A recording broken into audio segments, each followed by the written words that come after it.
James Gunn just announced that Man of Tomorrow, the sequel to the biggest DC movie in years, is as much a Lex movie as it is a Superman movie. Superman and Lex Luthor are teaming up, the greatest hero in DC history and his greatest enemy standing shoulder to shoulder against a much bigger threat. And when I saw that announcement, I wasn't surprised, I wasn't disappointed, I was just tired.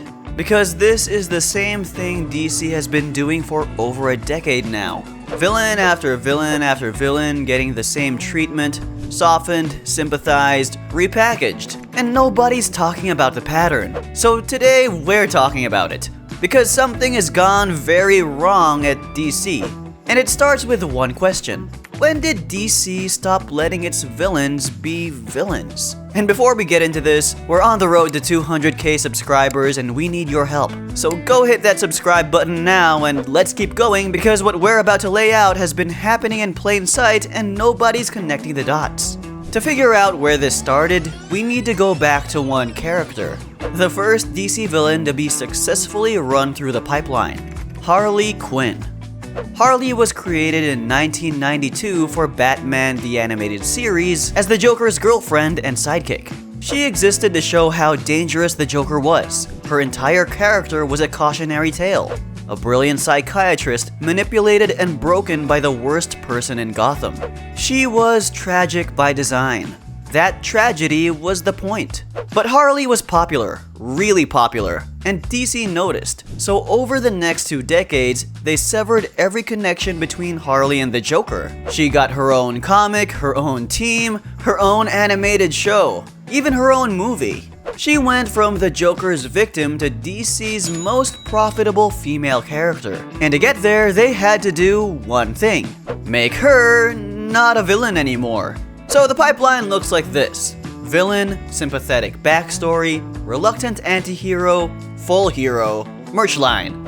DC didn't redeem Harley because the story earned it. They redeemed her because she sells. And once that worked, once they proved that a villain could be more profitable as an anti-hero, they did it to everyone.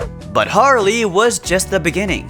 Make sure you stay for the whole video, because later on, I'm going to show you the one example where this pipeline doesn't just work through bad writing, it works through genuinely great writing. And that one might be the most dangerous case on this entire list. Now, here's where the pattern gets undeniable. Because once Harley proved the model worked, DC didn't just do it again, they industrialized it.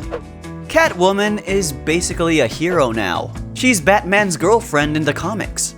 Black Adam got his own movie framing a mass-murdering dictator as a misunderstood anti-hero. Poison Ivy mostly does eco-activism.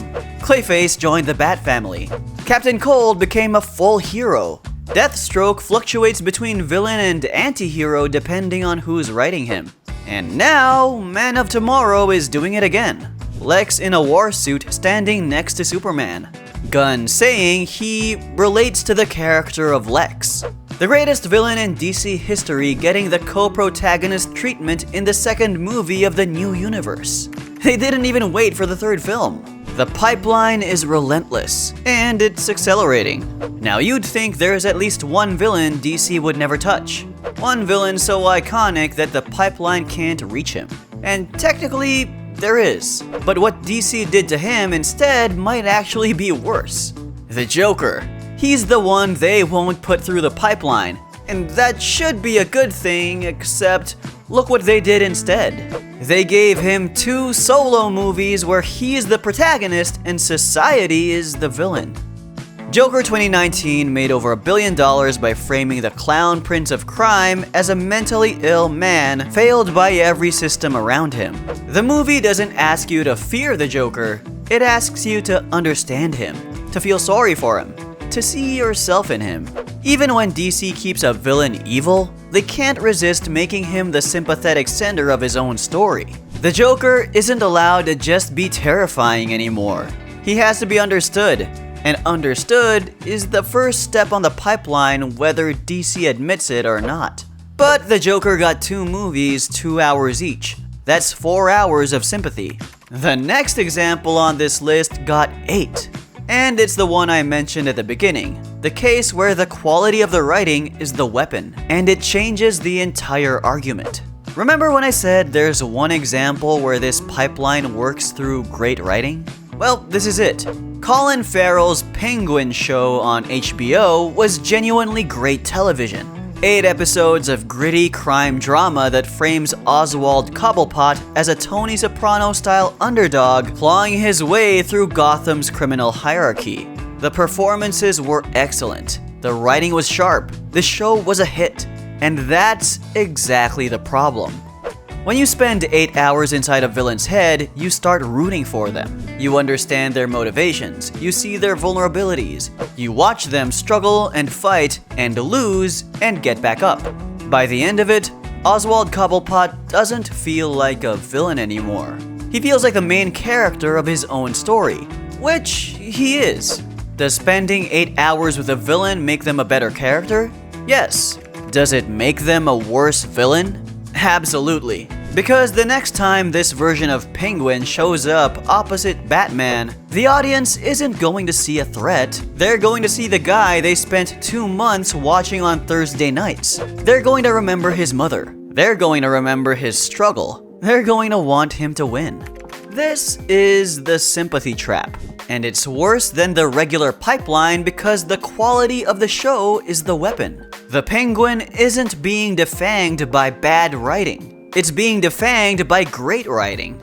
And great writing in service of the wrong goal is the most effective tool DC has for dismantling its own rogues gallery. But here's what I haven't explained yet. Why does any of this matter? Because what DC is doing to its villains is quietly destroying its heroes at the same time. I grew up on watching villains that didn't need any of this. Darkseid in the animated series was pure tyranny. No sympathetic backstory, no tragic origin that made you feel bad for him. He wanted to control everything and everyone and had the power to do it. When he showed up, you felt it. The air in the room changed. He didn't need 8 hours of backstory to be terrifying, he just was. Brainiac collected entire civilizations and bottled them like specimens.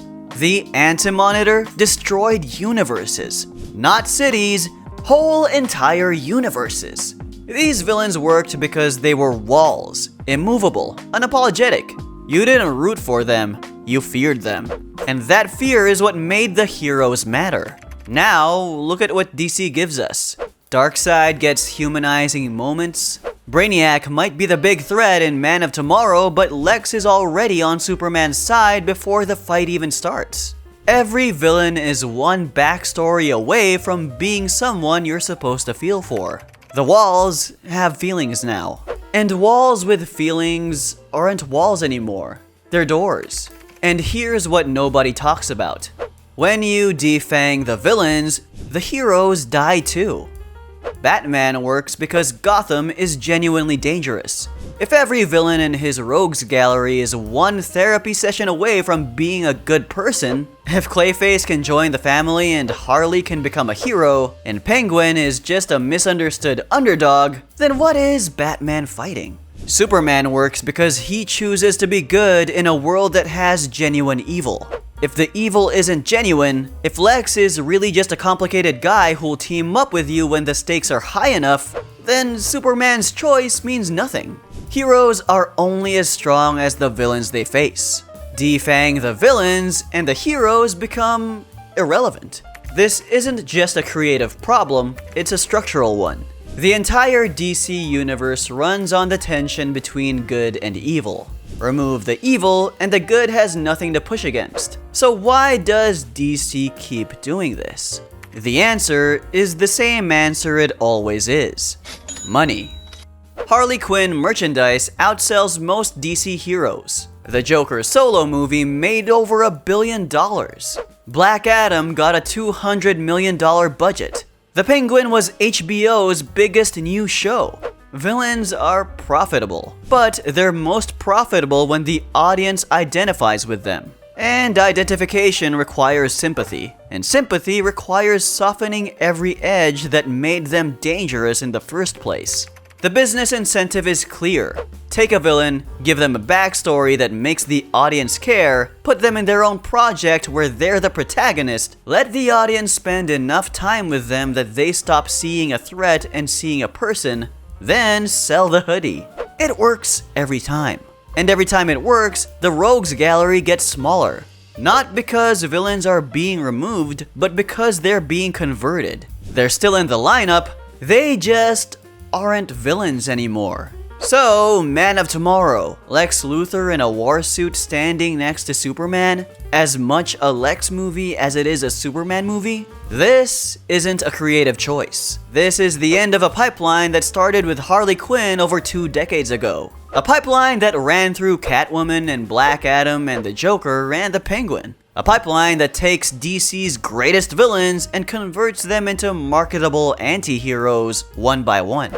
DC built the greatest rogues gallery in the history of fiction. Villains so iconic that their names are known by people who have never read a comic book. And they are systematically dismantling it. Not because the stories demand it, but because villains don't sell hoodies. Anti-heroes do. So what do you know? The real villain in DC isn't any character, it's the business model that decided every antagonist needs to be someone the audience roots for. The model that turns monsters into merch opportunities. The model that looked at the most terrifying rogues gallery ever created and said, yeah, but what if they were nice? DC villains aren't allowed to be villains anymore. And until that changes, the heroes won't have anyone worth fighting. If you made it this far, drop a comment telling me which villain conversion bothers you the most. And if you think I'm wrong about any of this, tell me that too. I want to hear it.